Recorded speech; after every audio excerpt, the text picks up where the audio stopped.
অভিমান হচ্ছে মোমের মতো, তুমি হচ্ছে আগুন।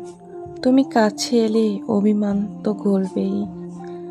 আমি তোমায় ভুলিনি, অভিমানের পরত ছুঁয়ে দেখো, ভালোবাসা একটুও কমেনি। এইভাবে দূরে থাকা, কথা না বলা, দেখা না দেয়া, দুঃখের দিনগুলোতে পাশে না থাকা, অবহেলা, অনাদরে ভালোবাসার শ্বাসকষ্ট হয়। অথচ তুমি পাশে থাকলে সব ভালো লাগে, সব। চারদিকে দুঃখ পেয়ে আমি তো কেবল তোমার কাছেই সুখ খুঁজি। তুমি কেবল আবেগ পেতে থাকো, অভিমান ভাঙাতে হিমশিম খেয়ে যাও। আদৌ কি ভাঙানোর চেষ্টা করো? কখনোই না। আদরের আগতি, এইসব ছাইপাশ, দুঃখবোধ, এগুলো আর এমন কি? তুমি কাছে থাকলে যদি অনুভব করি, যদি তুমিও ঠিক আমার মতোই ভালোবাসো, তবে নিজেকে কি অসহায় লাগে?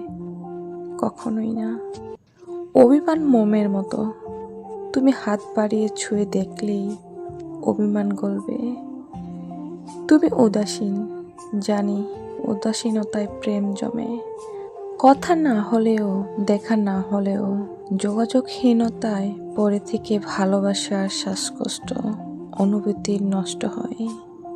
অবহেলা এক নীরব ছুরির মতো, যার ধার নেই কিন্তু কেটে ফেলার ক্ষমতা অসীম। যাকে অবহেলা করা হয় সে চিৎকার করে না, শুধু ধীরে ধীরে নিঃশেষ হয়ে যায় ভিতর থেকে।